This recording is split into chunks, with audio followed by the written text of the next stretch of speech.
रविंद्रनाथ टैगोर की एक मशहूर तहरीर का उर्दू तर्जुमा आपकी नज़र।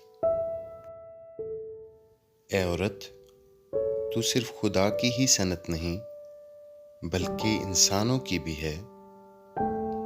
वो हमेशा अपने दिलों से तुझे हुस्न बख्शते रहते हैं।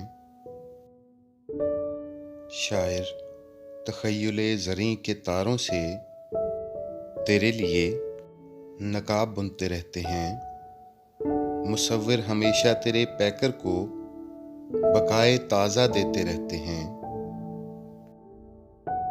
समंदर अपने मोती देता है, कान्हे अपना सोना, बाग अपने फूल तुझे आरास्ता करने के लिए, तुझे पहनाने के लिए, तुझे ज्यादा कीमती बनाने के लिए। इंसानों के दिल की आरज़ू ने अपने जलवे से तेरे शबाब को मुनव्वर कर दिया है।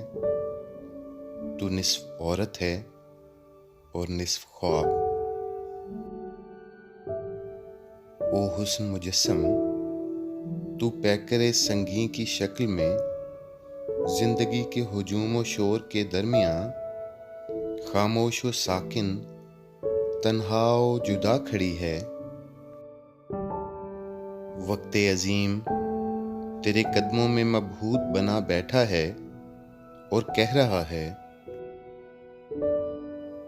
बोल मुझसे, बोल प्यारी, बोल मेरी दुल्हन। लेकिन ऐ गैर मुतहर्रिक हुस्न, तेरी तकदीर पत्थर में मुक़य्यद है।